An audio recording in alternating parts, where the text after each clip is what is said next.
Okay, hello everyone. Welcome back once again. I am Nicodemus Kane. Today is January the 14th, 2022.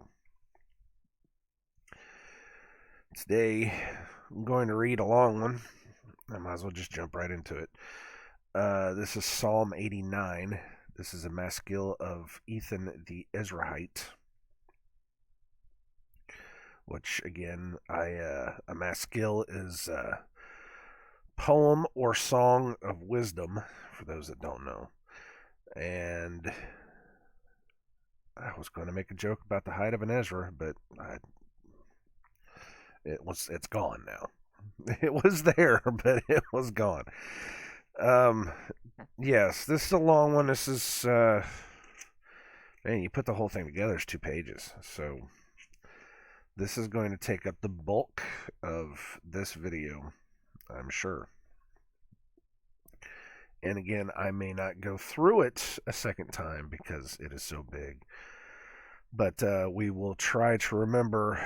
Let me open my water here.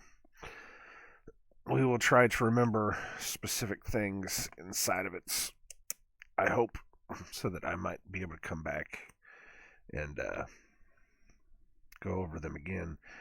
So here is some dead air while I take a drink of water, clear my throat, and then we will begin.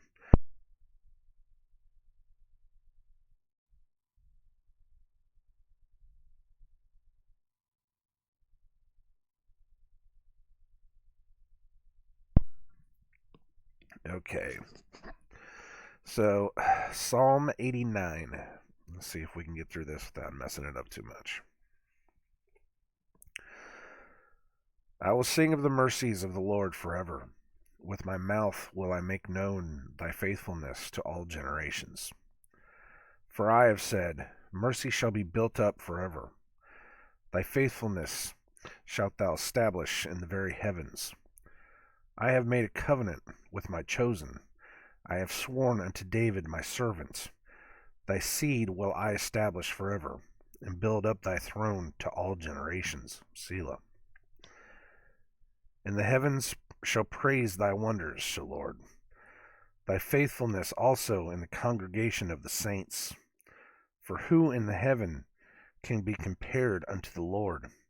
Who among the sons of the mighty can be likened unto the Lord? God is greatly to be feared in the assembly of the saints, and to be had in reverence of all them that are about him. O Lord God of hosts, who is a strong Lord like unto thee, or to thy faithfulness round about thee? Thou rulest the raging of the sea, when the waves thereof arise, thou stillest them. Thou hast broken Rahab in pieces, as one that is slain. Thou hast scattered thine enemies with thy strong arm. The heavens are thine, the earth also is thine. For as the world and the fullness thereof, as for the world and the fullness thereof, thou hast founded them. The north and the south, thou hast created them. Tabor and Hermon shall rejoice in thy name. Thou hast a mighty arm, strong is thy hand, and high is thy right hand. Justice and judgment are the habitation of thy throne. Mercy and truth shall go before thy face. Blessed is the people that know that joyful. Okay, I'm going to try that one again because that one got me a little tongue-tied. I'm thinking of something a couple verses back, and I need to be thinking about what I'm reading. Blessed is the people that know the joyful sound. They shall walk, O Lord, in the light of thy countenance. In thy name shall they rejoice all the day, and in thy righteousness shall they be exalted. For thou art the glory of their strength, and in thy favor our horn shall be exalted. For the Lord is our defense, and the Holy One of Israel is our King. Then thou spakest in vision to thy Holy One, and saidst, I have laid help upon one that is mighty. I have exalted one chosen out of the people. I have found David my servant. With my holy oil have I anointed him, with whom my hand shall be established. Mine arm also shall strengthen him. The enemy shall not exact upon him, nor the son of wickedness afflict him.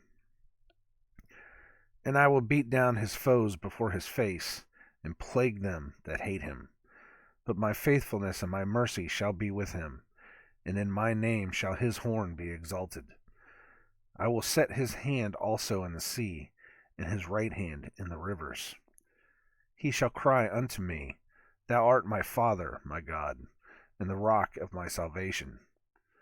Also I will make him my firstborn, higher than the kings of the earth. My mercy will I keep for him forevermore, and my covenant shall stand fast with him. His seed also will I make to endure forever, and his throne as the days of heaven. If his children forsake my law, and walk not in my judgments, if they break my statutes, and keep not my commandments, then will I visit their transgression with the rod, and their iniquity with stripes. Nevertheless, my loving kindness will I not utterly take from him, nor suffer my faithfulness to fail.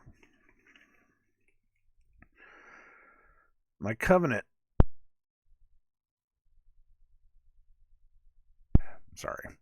My covenant will I not break, nor alter the thing that has gone out of my lips. Once I have sworn by my holiness that I will not lie unto David. Once have I sworn by my holiness that I will not lie unto David. His seed shall endure forever, and his throne as the sun before me. There it is again. Hold on a second.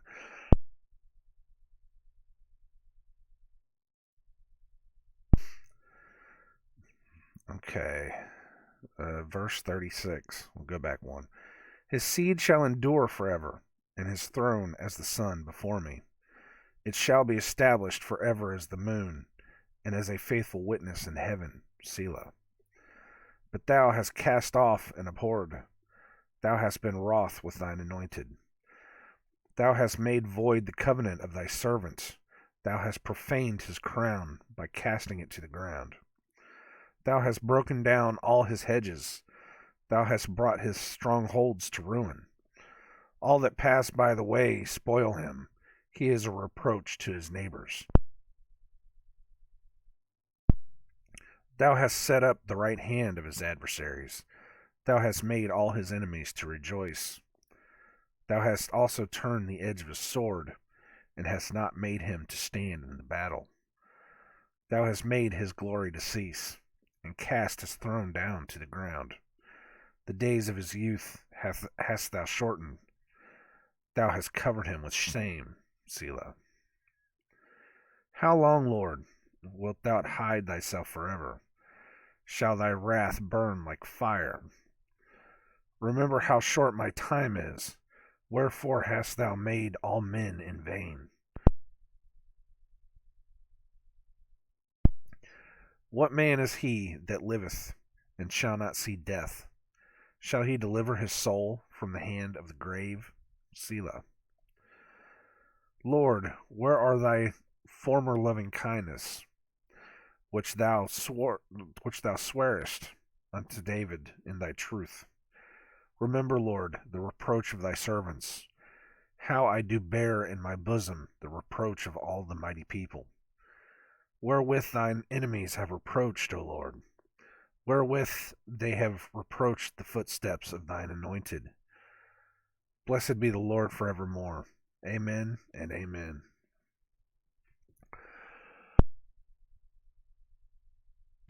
Okay. And that was the end of book 3. Again, when I started reading these, I didn't realize that the Psalms themselves were cut into different books. And I think book 4 takes us all the way through to 150. Do not quote me on that, but it probably does. So,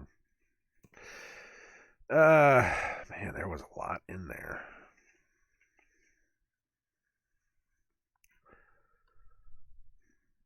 There was definitely a lot in here. of which most of it's I can't really unpack. I mean, it's like I've got a it's like I've got like something stuck in my throat, you know? And of course, I still have just a little bit of nonsense left in my lungs that it's coming out. I'm finally, getting over the nastiness that we had last month.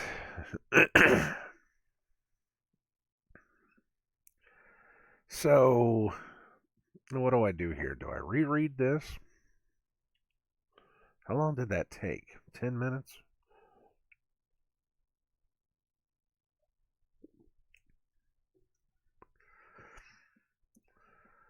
I reread it only slower? Maybe. If it took 10 minutes and I reread it, it'll probably take 15. Uh, it doesn't matter. It doesn't matter. There's not really much else I need to talk about, anyways. So let's unpack this. It's a lot of different wording, different phrasing going on in here, talking about some interesting things, but nothing really big that you can sink your teeth into. I'm sure that there's something behind the words, behind the context of it, that we're missing. Um, but as of right now, I'm not finding it. We've read other psalms that we can stop and be able to unpack and go through and really get into the meat of it. But sometimes you read these and it's either because it's too long or too short and we just can't get it, or it could be very well that it's just one of those psalms that you're just not supposed to unpack it, just take it on face value. So either way, so let's just start at the top, and I'll skim through it, see if we can find anything. It always helps the second time though.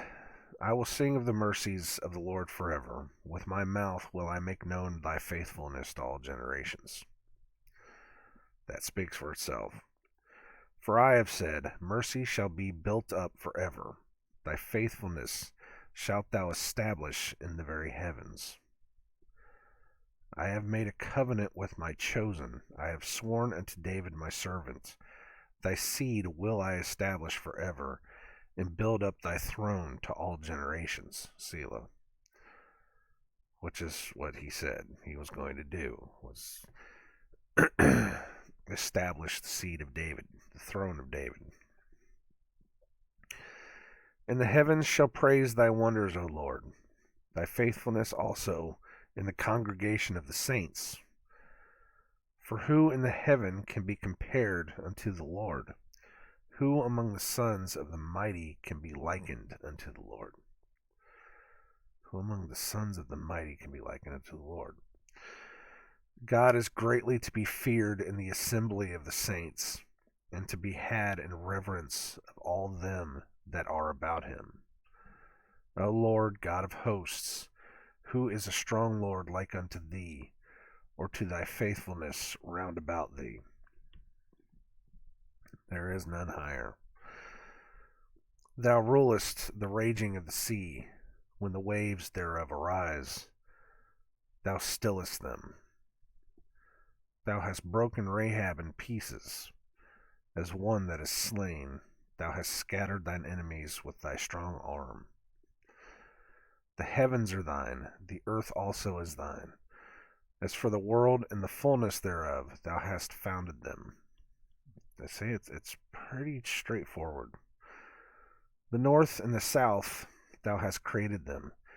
Tabor and Hermon shall rejoice in thy name. Thou hast a mighty arm, strong is thy hand, and high is thy right hand.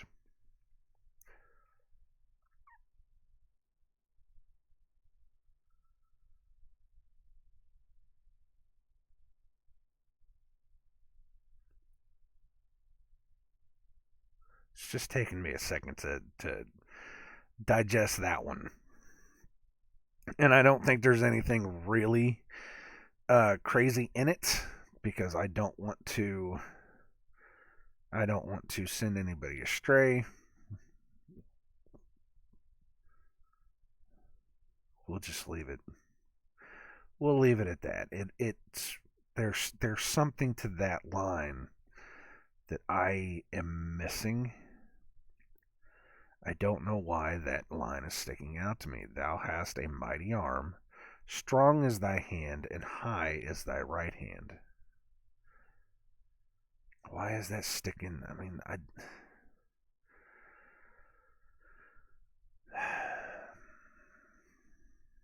okay, to be fair and honest, because I said I was going to be honest about everything I say here. When I hear somebody talking about thy right hand is high, or the right hand being higher than the other hand, the first thing I think of is the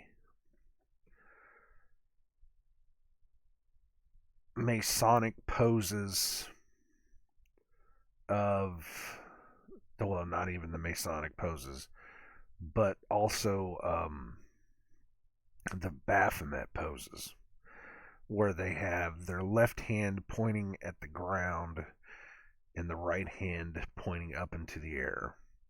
It's the as above, so below. So, why is it in this? Why is it here? Talking about God. Thou hast a mighty arm, strong is thy hand, and high is thy right hand. Now, that doesn't have to be that. For starters, we know that Satan has taken everything God has made and twisted it. Numerology, symbology, everything. These are all things that God created. Whether he created it for us or whether he created it for himself, they're his. But Satan has taken everything and twisted it and turned it around, back around on us to be used against us. And some of the things I have said, maybe we shouldn't be automatically throwing this stuff out, as soon as we see it, because maybe there's something more to it. I've said that several times, is that, maybe we ought to take a deeper look at this before we just immediately condemn everything. So is it possible that that is something that God has, that is his, and that Satan has twisted and turned? I don't know. I don't want to immediately say that. I don't want to immediately not say that, because, again, we don't know. That's just one of those things that we see in their symbology, but we understand that their symbology is just a twist of things of the Father. It's in how you use it. It's in how the person uses the, let's put it another way. It's in how the musician, you hear me? The magician. It's in how the magician, I almost said it again. It's in how the magician uses the spell against you. It's not what you believe so much as what he gets you to believe. And if you are smart to his tricks, it won't work on you. But if you don't know his tricks, it will work on you. That's how magicians work. That's how spell casting works. If you don't know the tricks, you're going to fall for it every time. I see so many people that like to go around and say, don't worry about learning about the occult. Don't worry about learning about their tricks and their ways and all that. You don't need this. You need to just worry about, your faith and worry about God. And that's okay. That's fine. You can do that. And that's great. But God very specifically gave us the books of Jeremiah, Isaiah, and Ezekiel to show us what to look out for. And there's more than just that. I'm not telling you to go out and read the book of, the handbook of Satan. I'm not telling you to go out and read, any Aleister Crowley. I'm definitely not telling you to, go out and read, any of this stuff or do this stuff. As someone who was brought up into that world, I wasn't brought up into Satanism. You know, we were we had gotten to the point whenever we were teenagers, we were almost practicing. We owned the Satan's Handbook, and we owned, several other different books, and I understood a lot of it, and I read into a lot of it. Um, but as I was coming up, I was reading these things. I understood. That's kind of how I think that I'm able to understand half the symbology and half of what's going on is because I had that learning.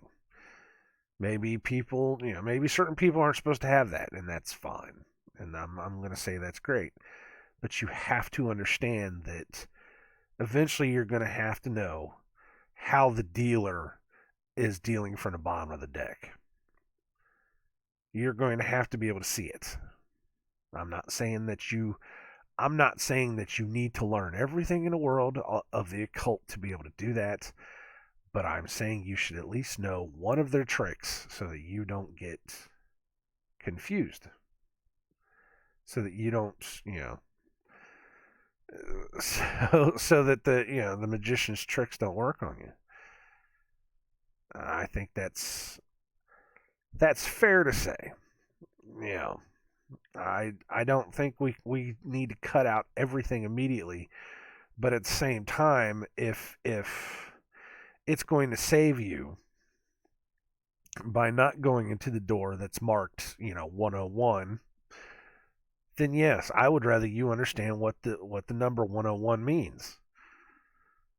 That's an occultic number. So if I told you that 101 is the occultic number of brainwashing, is that the education of the occult that you don't want to hear? But when it comes time for you to walk through that door, are you going to walk through that door because you are ignorant of what that numerology is? Or are you going to be, you're going to be tricked when you walk through that door, is pretty much what I'm saying. So,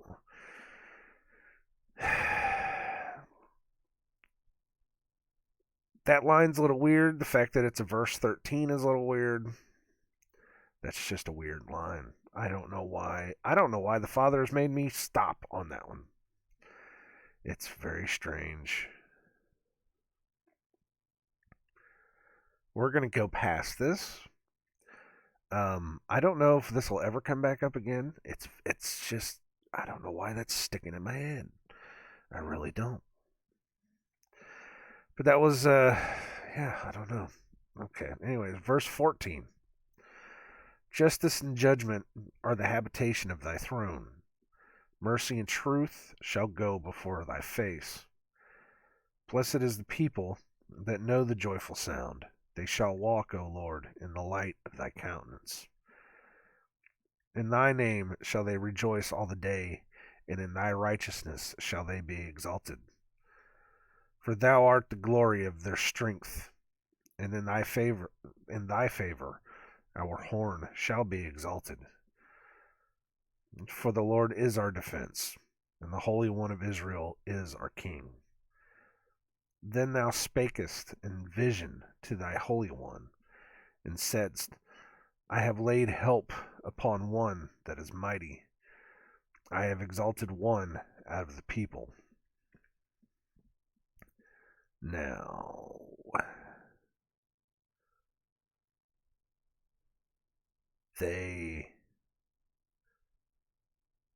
this is talking about David. Could it be talking about something else?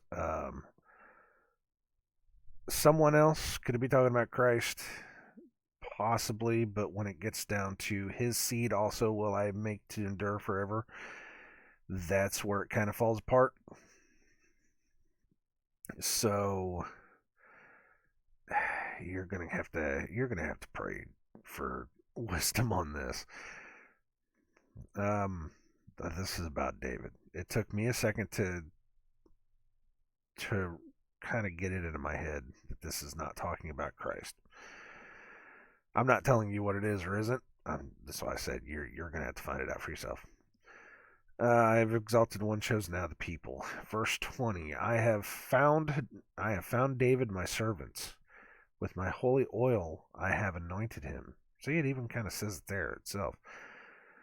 But again, people will say, he has found David, his servant, which, is the bloodline of David. So, some people can take it either way.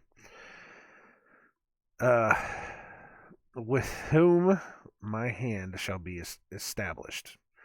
Mine arm also shall strengthen him.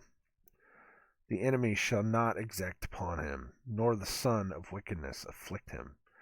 And I will beat down his foes before his face, and plague them that hate him. But my faithfulness and my mercy shall be with him, and in my name shall his horn be exalted. Which, a horn is usually a crown, or it's a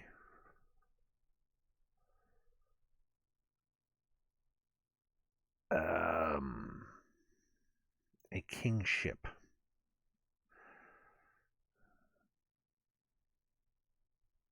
Some of the times.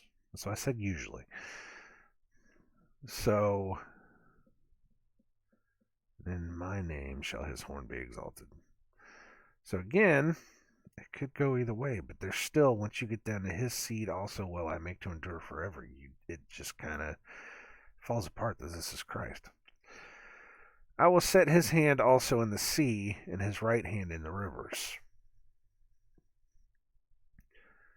He shall cry unto me, Thou art my Father, my God, and the rock of my salvation.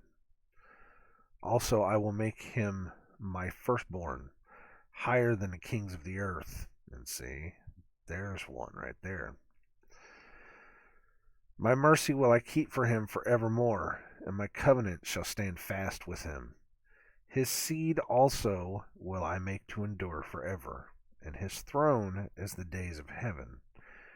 If his children forsake my law, and walk not in my judgments, if they break my statutes, and keep not my commandments, then I will visit their transgression with the rod, and their iniquity with the stripes. So, God has said this numerous times. If you follow my rules, you'll be okay. But if you start breaking my rules, you start breaking my commandments, you start breaking my laws and my statutes and all the other kinds of stuff, I'm going to start taking everything away from you. Now, he also says, if you will simply come back to me, ask for forgiveness, I will give it back to you. I will give everything back to you. But you have to come back. You have to be willing to forgive and to be forgiven. You have to be willing to accept that. And he'll give it back to you. All you have to do is just come back to him. It's the lesson that's happening here. If you upset your father's going to punish you. But if you come back to your father's going to love you because you're his kid. That's the way it always is. I'm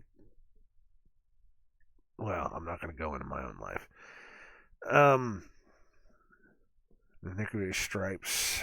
Nevertheless, my loving kindness will I not utterly take from him, nor suffer my faithfulness to fail. Come on, there we go. Couldn't get it. Couldn't pull the page up. My covenant will I not break, nor alter the thing that is gone out of my lips. He never broke his covenant.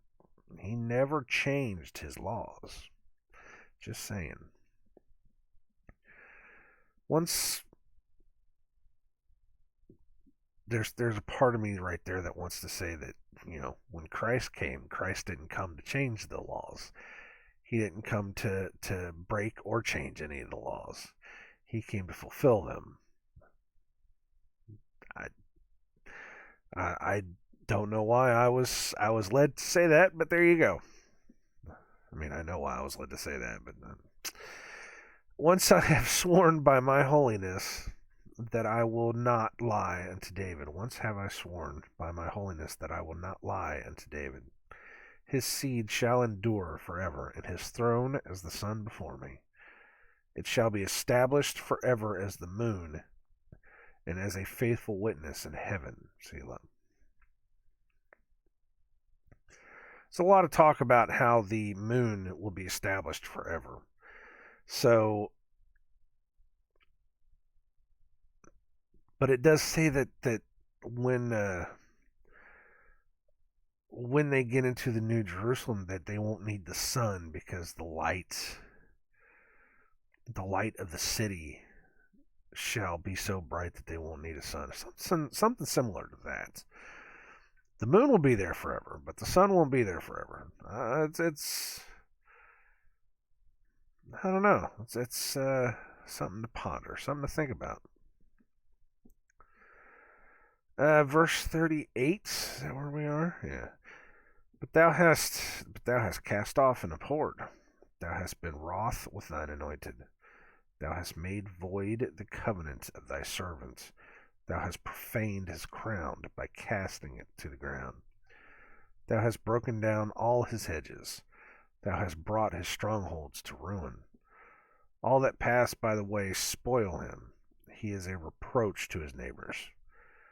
Thou hast set up the right hand of his adversaries. Thou hast made all his enemies to rejoice. Thou hast also turned the edge of his sword, and hast not made him to stand in the battle. Thou hast made his glory to cease, and cast his throne down to the ground. The days of his youth hast thou shortened. Thou hast covered him with shame. Selah.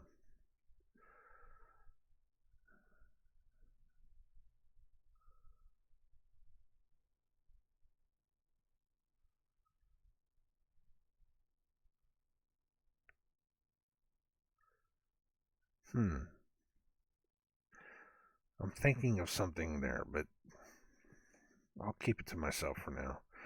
Verse 46. How long, Lord, wilt thou hide thy face forever?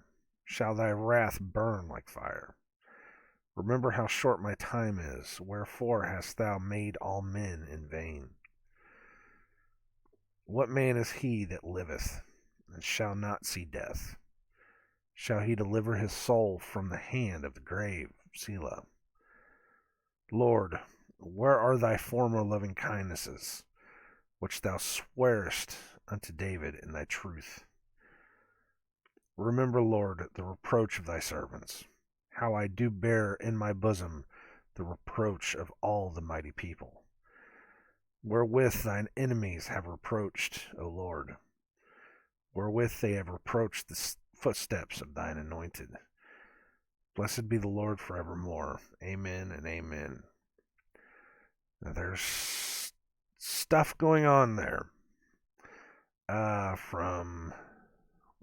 Where's it at? Like verse 38 through. There's stuff going on there that, for right now, I cannot unpack it right now.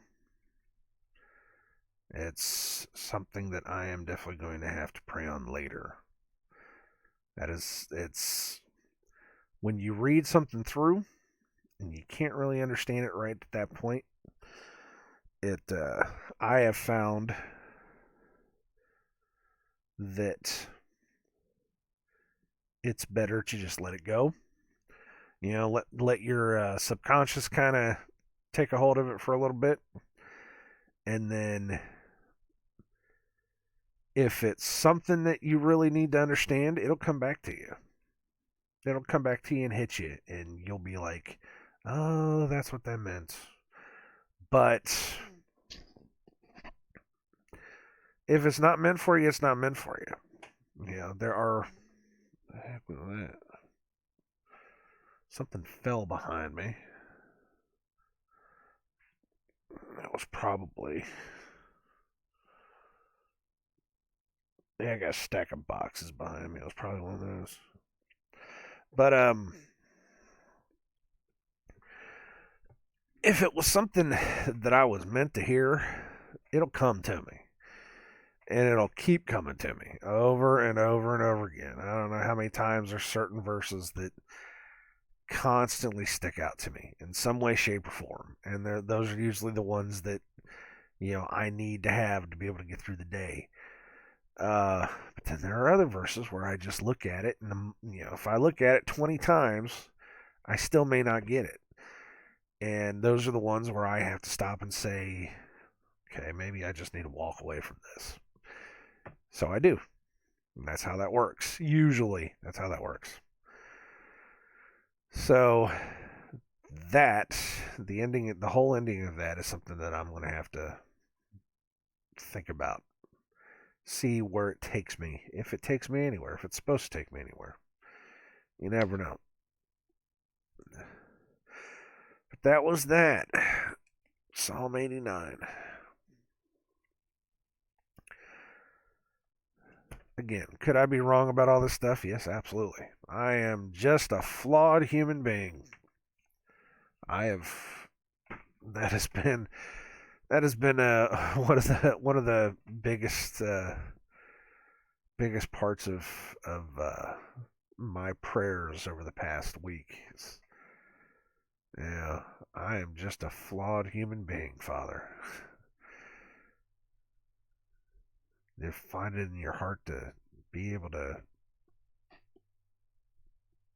heal this broken man. All right. Let me blow my nose and we can talk about some other stuff. If there is even other stuff.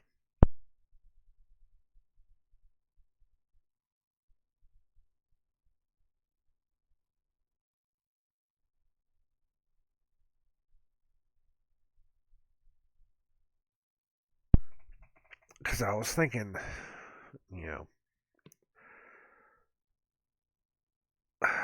really, what other stuff can we talk about? Do you want to talk about the talk about the president going on air and begging social media companies and any kind of media company really to start censoring their users more because they don't. The number one thing for people to talk about is how bad the president is doing his job. So then almost immediately he comes out begging the social media platforms and other media platforms to start censoring misinformation. You know who else does that? Dictators. Tyrannical dictators. Do you not get it yet? Some people don't get it, which I think is hilarious. Is that there's still people, and I don't know if they're joking or if they're being sarcastic or what. Some people on Twitter will be like, how can such a man be so blind and ignorant to what's going on? We see what's happening. And you're just kind of like, do you even see what's happening? Do you even know what's going on here? Again, it's that whole thing of people have been told that everybody is inherently good. And no, that's not That's not how that works at all. People are not inherently good. We've been through this, and in another video, people are not inherently good. That is a lie told to you by bad people. Is that people are inherently good? No, people are not. They have twisted and manipulated you into thinking that so that they can get away with doing really bad stuff to you. That's exactly how that works. And I'm sorry to say that. People don't like hearing that. People don't like hearing that at all. People don't like hearing that their worldview is not half of what they thought it was. People really don't like hearing that, they've been lied to. And I am sorry. I am so sorry that, we have been lied to. We're all in the same boat together. And I'm sorry that you feel that way, that, you have to just rail and bite and snap viciously at anybody that wants to tell you that, you've been wronged and that you've been lied to and that your pride is that's the biggest part, is that, your pride is keeping you from being able to see the truth. I'm sorry. I am so sorry that life has done that to you, that this world has done that to you. But if you can just get over it and move forward, you can heal from it and get better. But some people don't want to. Some people don't. They're still stuck in that mode of,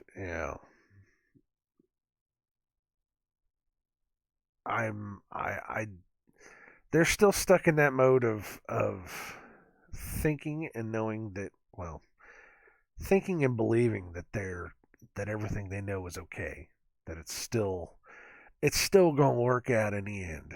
And I just feel so sorry for those people. I really do. I am sorry. And it just, but yeah, as soon as everybody started talking crap, then it becomes misinformation, and then you start getting, really old, you know, disoriented pedophiles going on air and saying that, not not really making a command, but asking. It was almost begging. It was almost begging to a point of, please make them stop talking about us. And of course, they're talking about sending everybody masks in the mail, sending tests out to everybody. I gotta tell you what, if they do that, if I get anything in the mail like that, I'm a burn them. I'm gonna burn them, and I'm gonna film myself burning them, because it's crap. That's all it is. It's just pure crap. Oh, yeah. So I was gonna I was gonna tell you about I was gonna tell you about the concert. I forgot about that. So yesterday I had to have said something about it. Is that my my mom wants me to take her to the Eagles. It's like a farewell tour or something. I don't know. It's like a storytellers thing. Which, my wife and I were talking about it. We were like, once I kind of settled down to the point where I was like, I really don't want to go see that, nor do I want to spend the money to do that. We started saying, well, for starters, they might have, for starters, the tickets are probably going to be insane. I said, they're probably going to be $125 a piece, because it sounds like a big ticket item. It's probably going to be a big ticket item anyways, just because it's the Eagles. They've been around forever. Plus, this sounds like it's a retirement show. I don't know. So I said, there's that problem. is I'm not going to buy, I'm not going to spend $250 on tickets just because, I love my mom. Believe me, I'm not going to take her to a show like that. But anyways, then I started saying, well, more than likely, they're probably going to have some kind of a health screening or something where I'm either going to have to show proof of injections or, some kind of a false test or something to be able to get in. And I said, if that happens, then it's just immediate. It's not going to work. I'm not doing it because I'm not selling out to this craptastic system. It's stupid. I said this yesterday. I know I did. I kind of remember saying it. So at 10 o'clock, whenever the pre-sale started happening, I kind of got online and started looking. And the very first thing, before I even got to ticket prices, was a little warning that flashed right across the screen. Is this venue and this promoter requires what did it say exactly? I should have taken a screenshot. This venue and this promoter has a health requirement or something to that effect in order to be able to view this concert. Learn more here. So I clicked on it, and of course it was exactly what it said. Is that you may need to show proof of injections and/or proof of a negative test within 2 weeks. And I said, well, there it is. I don't need to look further. I really don't need to look further outside of that. I did, but I didn't need to look further because there's your sign right there. That was my stopping point. I looked anyways, and it's in an arena. The concert is, and it's $300+ for the floor seats, and it's $180 for the nosebleeds. Dude. I said, well, if it wasn't for one thing, it definitely would have been the other thing. Holy smokes. And I'm sure some people will pay it, and some people will gladly go out and get their shots just so that they can have the opportunity to spend $200 plus on a ticket to some band that, is barely even. I saw the picture. They've got like 2 new members in the band. It's like it's not even the band anymore. It's like here's it's like Kiss. It's like you're going to see Gene Simmons and not Ace Frehley, Paul Stanley. That's all you're doing. When you go to see Kiss, you're going to see two original members of the band that are trying to keep up their paycheck. That's all it is. It's like they're getting old. Yeah. Do you need that kind of idol worship? Really? But that's exactly what it is. I get it. I get why people go to see shows. I used to love to go see shows. I get it. It's cool. I've never been one of those that will dump massive amounts of money, even though I can't say that. I did spend $300 to go see Metallica.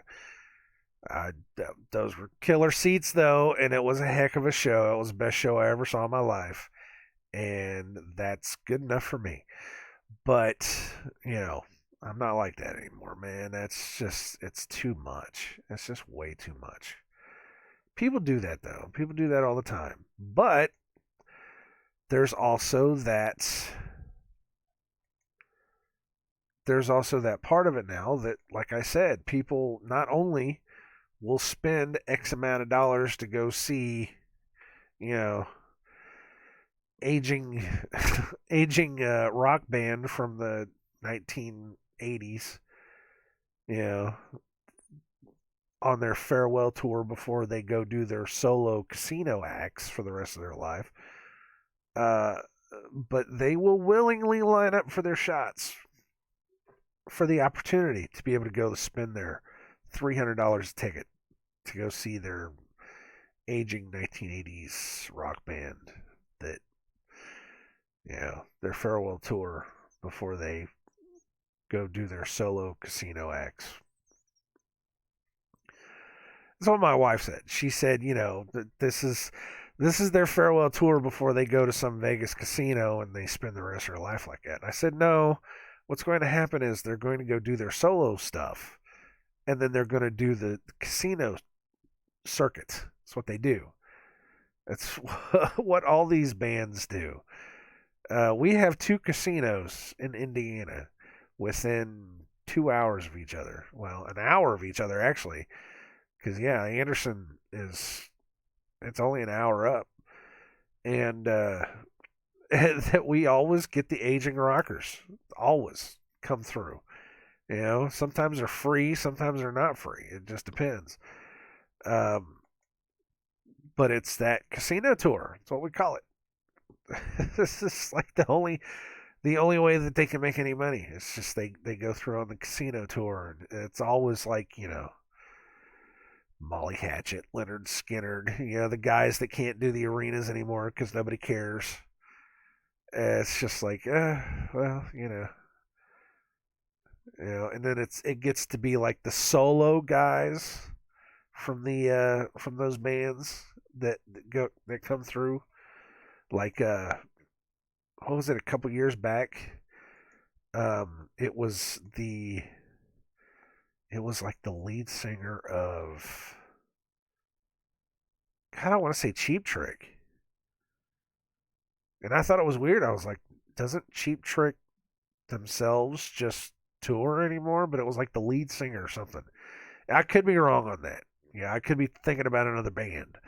But it was like, a solo guy. And the only thing I thought was, God, they even do their solo stuff too. It's crazy. I don't know how I got on that stuff. The Eagles. That's how I got on that stuff. Retiring. Their last hurrah to make all their money before they disappear into obscurity. Which is exactly what it is. But then, like I said, it's people will just be lining up for the opportunity to be able to have that last little bit of entertainment. And they'll do it, and they'll keep doing it, and they'll keep selling themselves out for just that little extra bit. You're not even doing it to make yourself healthy anymore, guys. You're doing it so that you can go watch a show, so you can go watch football, so you can go to your gaming conventions, your comic book conventions, because those are going to start requiring it. You're doing it just so you can keep up the facade of entertainment that this world has put on you.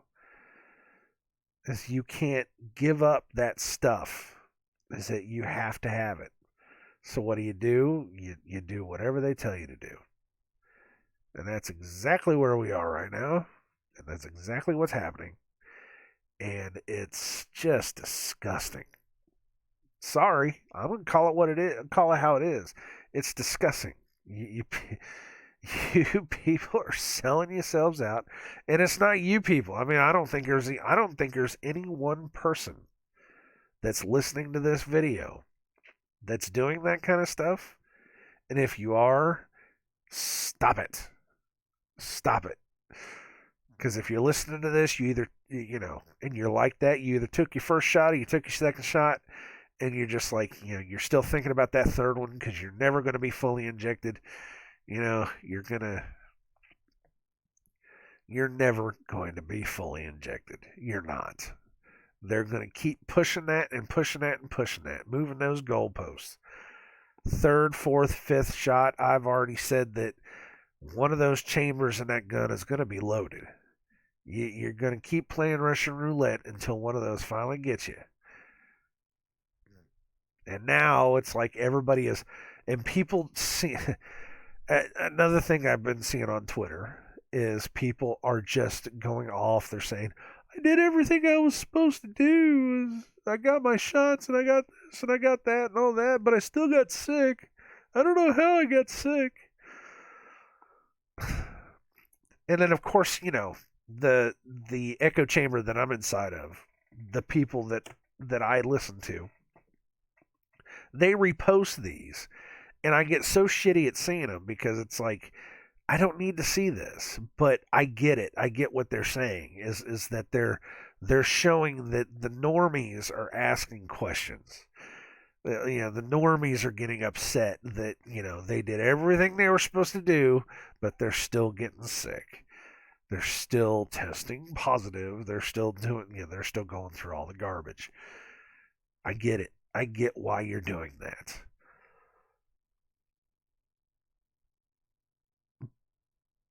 But the real message there is that you're never going back to normal because you've let them tell you what to do. And now they think they can just push you around anytime they want. That's why all these mandates are just getting worse and worse.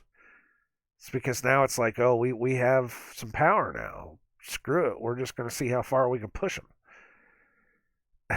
And this is where you're at. This is where you at. You've got the people on top that are doing this, that are purposely doing this, trying to, get you to take those shots, get you to start getting used to being tracked and traced everywhere you go. Getting you used to not having, certain foods, not having certain this, certain that, because they want to control every aspect of your life. And we've gone through this, I don't know how many times. We're talking about every aspect. You're not even going to be able to own the skin that you're in because that's going to be theirs. That's going to be theirs because that's going to be patented by them because they have changed your DNA. It's not even your own skin anymore.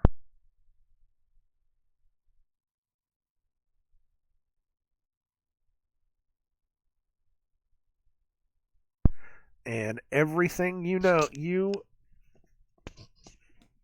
will everything you own will be gone. You will own nothing, and apparently you'll be happy. You'll be forced happy, is what it'll be. You will be forced into happiness, and people have a problem with that. They're like, well, how is it really going to come and take all the stuff that I own? That doesn't even make any sense. It's like, well, what's the number one way that somebody's going to be able to force the stuff out of your house? Is whenever they just come in and tell you to take the house, or they will create some kind of either natural disaster, or they will create some kind of scarcity to where you either have to sell everything that you have, or even they'll just burn it down. I don't know. I don't know how they're going to do it, but they're going to have to funnel 330 million people down into certain protected zones. This stuff's on the books. You can go read this stuff. That I The one website that says that the population of the United States of America by 2050 will be down to 50 million people. It's one of those things where it's like everything is pointing to them killing a lot of us. Oh no, that's just conspiracy stuff. That's just people making stuff up on the internet. It's just, but it's not anymore. It's not anymore. These are actual official people in something called the World Economic Forum. These are people in the United Nations that are saying this now. You're gonna own nothing. You're gonna eat bugs. You're gonna be tracked and traced everywhere. You're not gonna have any cash. It's gonna be a digital currency. You're going to you're going to have this digital ID. Everybody's got to have this digital ID. Even if you never use anything digital whatsoever, you have to have an identification. It's everywhere now. It's all these people talk about. And people like me and people like others that have been talking about this stuff for years, we are now considered, the fools, the idiots that are just out there trying to scare people into, not listening to anybody. It's like, no, this stuff is legit now. This stuff literally is out there now. If you're not listening, you're going to be consumed by this. And a lot of people are. And it's going to get to that point to where it's just going to be like, all you can do is just kind of stand back and as you're fighting off the cops at your door, all you can do is stand back and say, I told you so. You know, I'm trying. I'm trying. Nobody's listening. Nobody cares. People are still arguing about flat Earth. I am just, I'll tell you what.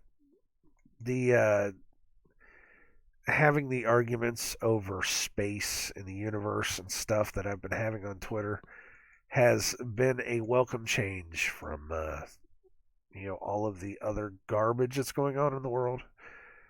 Yeah, it's been interesting to hear the foolish insanity that people believe, but at the same time, it's just like nobody's listening. Nobody's listening.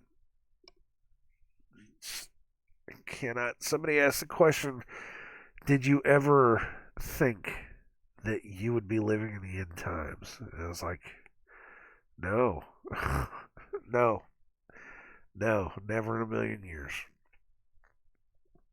And never did I think that I would be sitting here thinking about this kind of stuff. It it truthfully bothers me and it scares me. It really does. I all I can do is tell the truth. Is it truthfully bothers me and scares me at this point. But I don't know. I don't know what else to say other than that, man. It's this crazy, insane nightmare scenario that people are more than willing, more than happy to just let happen to them. In order for them to be able to just supposedly get back to their lives. But you ain't ever going back to your life. Your normal's gone. I'm sorry, it is. It's just gone. Even if we were able to fight back to something different, what we had before is not going to be there anymore. I don't. I don't want to go back to that anyways. I don't want to go back to the Cretans and the freak shows.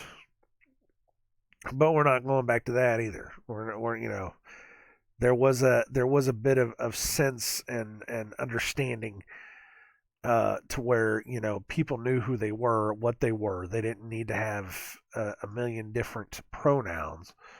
They didn't have to physically assault their own bodies in order to make themselves feel better. They didn't have to do all that stuff. People don't like hearing that either, but whatever. But we didn't have half of the mental disorders that we have now.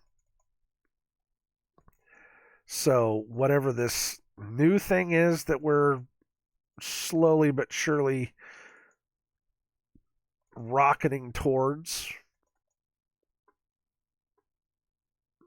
even if you got all your freedoms back, you're still stuck in this politically correct nightmare of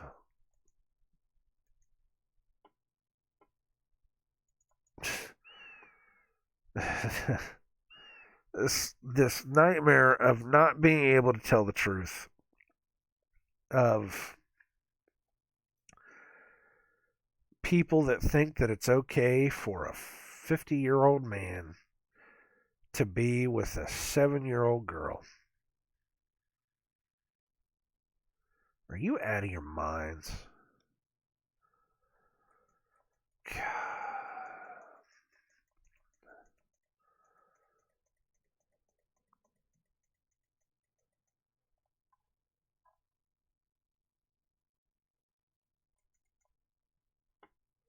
And we were warned. We were warned.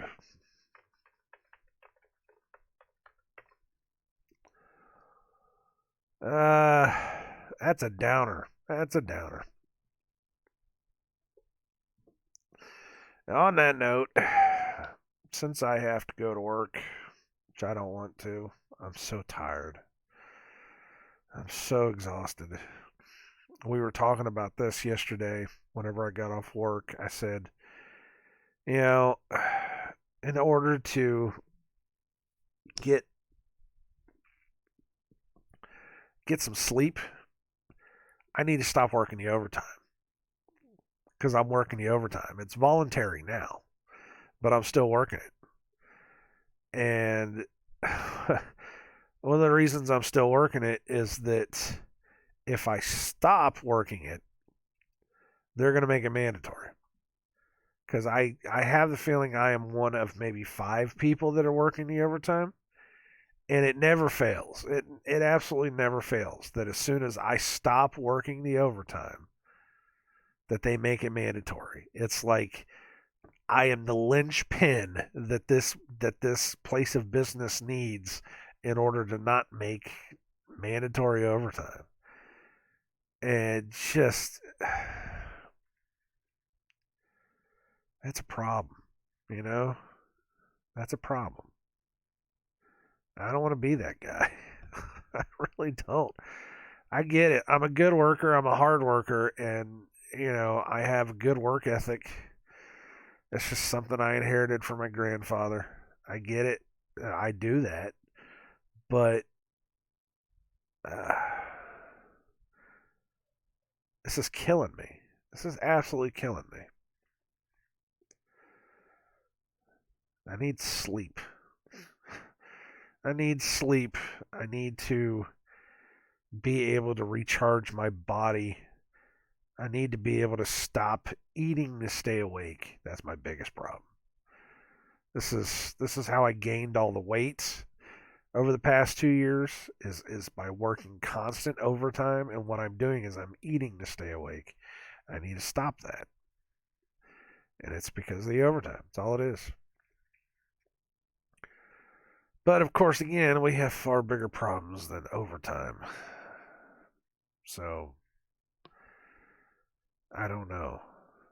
I don't know what to do here.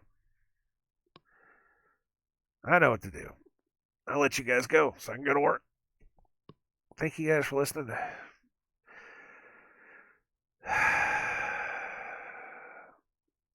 Don't listen to a fool like me.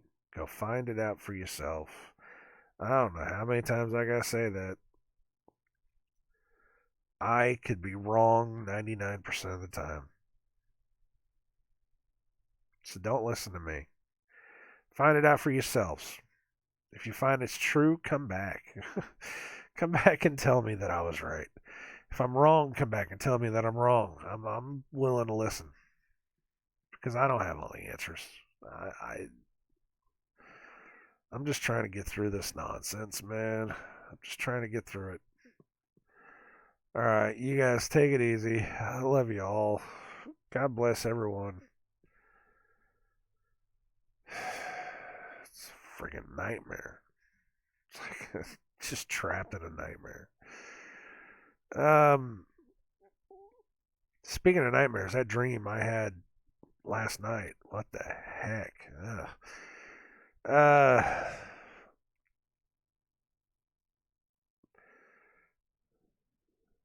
all right. You guys take it easy. I shall talk to you later.